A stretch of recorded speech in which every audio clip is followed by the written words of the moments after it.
ভারতীয় মুসলমানদের, পশ্চিমবঙ্গের মুসলমানদেরও এই ইস্যুতে ইলেকশন কমিশনকে সহযোগিতা করা উচিত।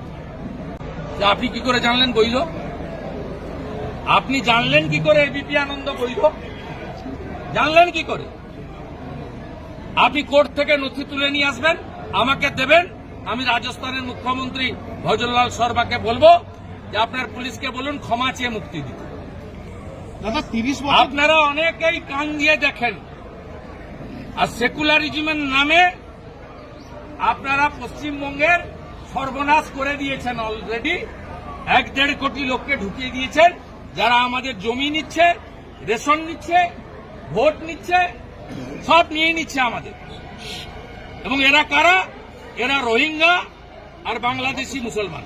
আর বাংলাদেশের যে হিন্দুরা হিন্দুস্থানে এসেছে শুধুমাত্র ধর্মীয় কারণে, তার মধ্যে আমার মা আছে, 60 সালে এসেছে শুধু হিন্দু বলে। আমার মায়ের পিতৃদেব টিচার ছিল, মাখনলাল ভট্টাচার্য, বরিশাল। 10 বিঘা জমি, শিব মন্দির, চাকরি ছেড়ে এখানে এসে জুট মিলের ম্যানেজারি করে সংসার চালাচ্ছে।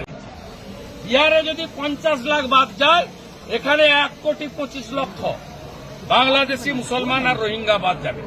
আর সব হিন্দুদেরকে আমি অ্যাসিওর করছি, ভারতীয় হিন্দু মুসলমানকে অ্যাসিওর করছি, আর ধর্মীয় কারণে বাংলাদেশ থেকে আসা হিন্দুদের অ্যাসিওর করছি, একটা কারোরও কোনো অসুবিধা হলে উপরে মোদিজি যদি গ্যারান্টার থাকেন, এই রাজ্যের এলওপিও একটা ছোটখাটো গ্যারান্টার।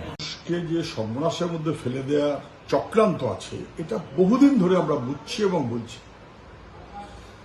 সর্বত্র জেলায়, রাজ্যে, বিধানসভায়, দিল্লিতে বাংলাভাষী মানুষকে যখন বাংলাদেশি বলে চিহ্নিত করে পুশব্যাক করার চেষ্টা করা হয়েছে, তখন মমতা ব্যানার্জি দিল্লির মন্ত্রী, উনি কিছু বলেননি, আমরা দাঁড়িয়েছি উপর।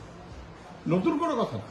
আর আজকে তো সংগঠিত হবে, তার চাইতেও বেশি মোদিজির সরকার, আশপাশে যারা আছে বিজেপির সরকার, এবং সবাই সুযোগ পেয়েছে মমতার জন্য। মমতার অনুপ্রবেশ বাংলার মানুষকে বিপন্ন করার ব্যবস্থা করেছে। আজকে বাংলা ভাষায় কথা বললে বাংলাদেশি, বাংলা ভাষায় কথা বললেই তাকে সন্দেহ করা, বাংলা ভাষায় কথা বললে তাকে আক্রমণ করা। এবং কে বেশি আক্রান্ত হচ্ছে? যে গরিব সে আক্রান্ত হচ্ছে। দেখুন, যার পয়সা আছে সে এটা ওটা কাগজ জুগিয়ে রাখে, আর যার পয়সা কম সে জেনুইন হলেও তার কাগজের যোগ্যতা কম। মানে কাগজের ভিত্তিতে মানুষকে হয়রান করা মানে গরিব মানুষকে হয়রান করা। এই আক্রমণটা বাংলা ভাষার মানুষ, পিছিয়ে পড়া মানুষ, গরিব মানুষ, তার বিরুদ্ধে দিল্লির এই চক্রান্ত, এবং এইটা ঠেকাতে হবে গোটা মানুষকে, বাংলা ভাষার মানুষ, গরিব মানুষ, দেশের মানুষ, গণতান্ত্রিক মানুষ।